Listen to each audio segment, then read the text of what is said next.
Amen? Build your life on solid rock. What is the solid rock of our life? That is truth, obedience, humility, the presence of the Lord. Dahil kapag dumating na ang mga baha ng ating buhay, mga problema, ang mga suliranin, sino ang mananatiling nakatayo? Sino ang mananatiling malakas? Yung mga matatalino. Amen? Ang dasal at panalangin ko po mga kapatid, piliin yung maging matalino laban sa masama. Kahit na maraming pumipili sa masama, manatili kang maging matalino dahil ang matalino ang ginagantimpalaan at pinagpapala palagi ng Diyos.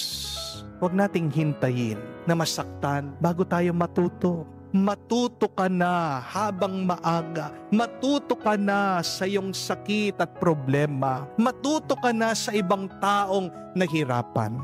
Makinig ka palagi sa boses ng Diyos para manatiling malakas at matatag ang iyong buhay hanggang sa muling pagdating ng Diyos sa kawakasan ng panahon. Amen.